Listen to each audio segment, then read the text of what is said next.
Today, on the Invest and Trade Africa show, climate change is something that could cause tremendous damage and danger to life on Earth as we know it. Wow. Yeah, it's a big wow, I tell you. It's a big wow. Good afternoon, sir. Good afternoon to you. Welcome to the Invest and Trade Africa show. It's an honor to really be here. We're pleased that we can see you live in your environment. Live and direct. You're welcome.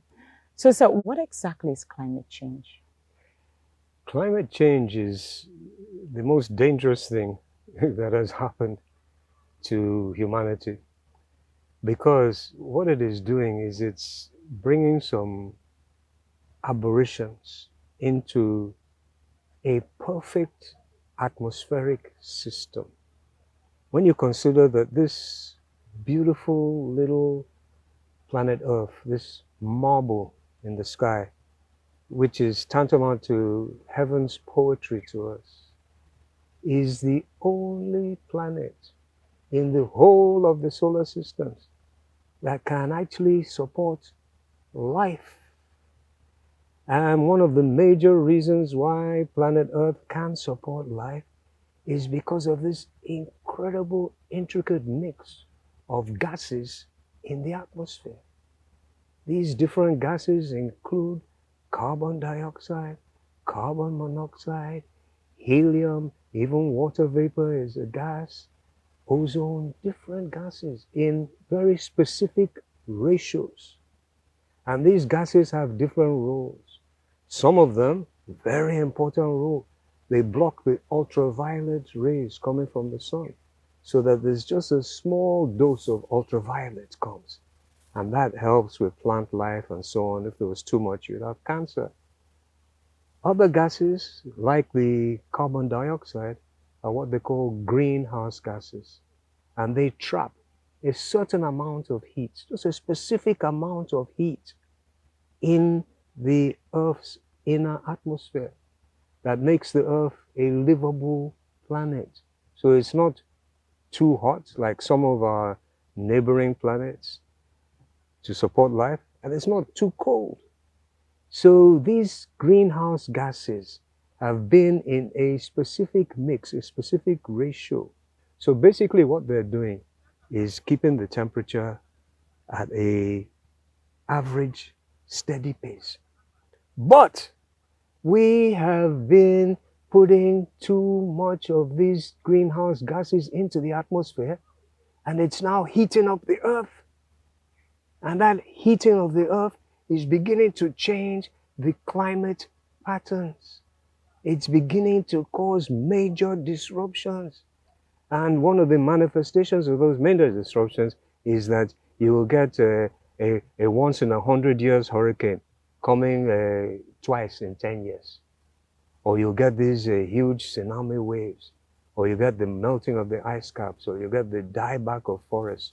So climate change is something that could cause tremendous damage and danger to life on Earth as we know it. Wow. Yeah, it's a big wow, I tell you. It's a big wow. Is it possible that climate change is an evolution of climatic conditions? The climate change that we are experiencing now is definitely anthropogenically induced. It is caused by humans' activity. Whereas a normal change in climate, which can be observed by deeply buried ice samples. If you go into certain parts and you take a very deep ice sample and then you now melt that ice would have been formed hundreds and hundreds and hundreds of thousands of years ago. And when you melt it, you can actually analyze what the atmosphere was like, what the climate was like, okay? So those changes that we've had in days gone by were very gradual. It could take 1,000, maybe 10,000 years for the climate to slowly change. And meanwhile, organic life, flora and fauna would slowly adapt to that change. But the one that's coming now, it's only in the last 150 years. Boom, like this, ever since the Industrial Revolution. Ever since it's come, boom, boom, boom, like that. So what we're experiencing now is categorically no doubt whatsoever, unless, of course, you want to deny the evidence of over 90% of the world's scientists, which is kind of strange. You know, if it was 50-50, you could maybe argue. 90% over are saying, hey, climate change is anthropogenically induced. And again, you know, it's logical. You put extra millions and millions of tons of these gases into the atmosphere, it's going to affect it. We're very hopeful that, you know, the reality of the urgency of the situation will dawn on the major decision makers. I know sometimes it's difficult to make certain decisions, but, you know, again and again, I reiterate, if your children's future is dependent on those decisions, you better make the right decision. So in essence, in summary, what we could say about this is that hydrocarbons in itself, it's not totally evil, but it is the processing and its use. And the message is that Africa should begin to use this as an opportunity to process hydrocarbons differently, because that is their resource. Exactly. This is what we have. So we should process and use hydrocarbons responsibly, and at the same time still care for the planet. Exactly, absolutely. But it's a huge ask, because traditionally over the decades, in fact, to be honest, over the centuries, you know, let's face it, humanity has not behaved very responsibly.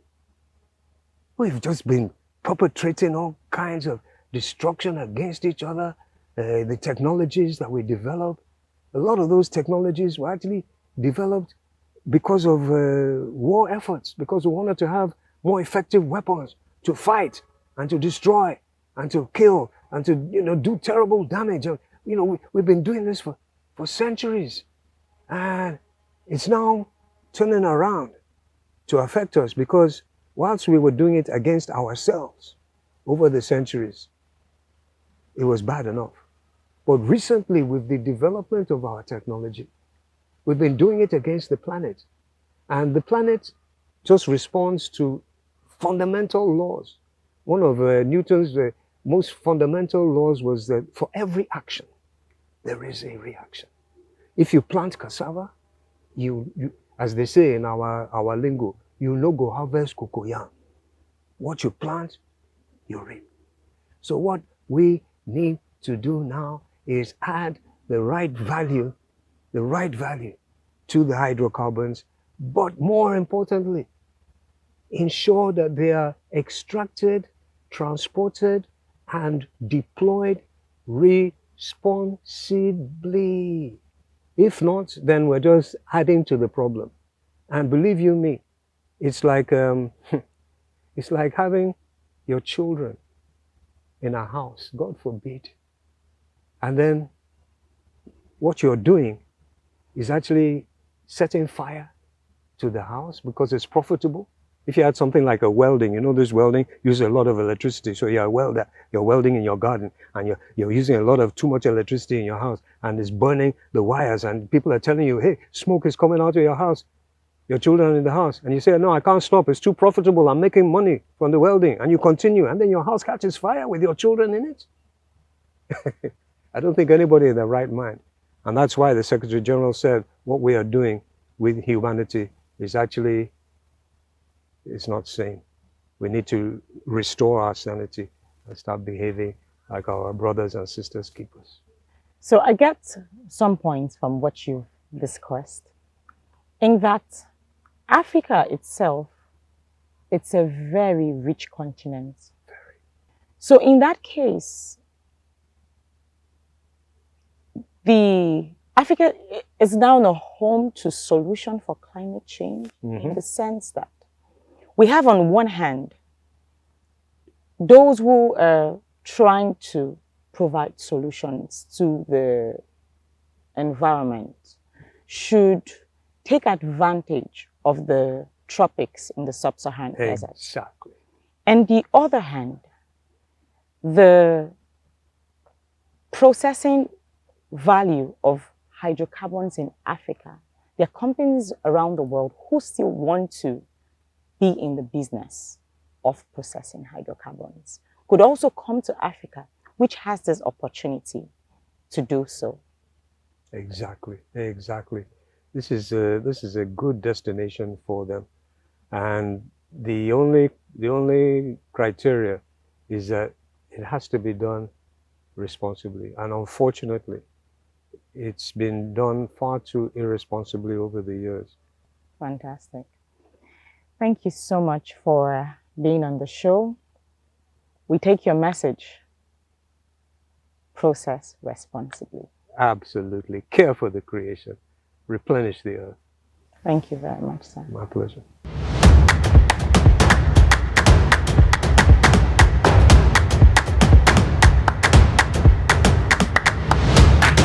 Welcome to the Africa Energy Week.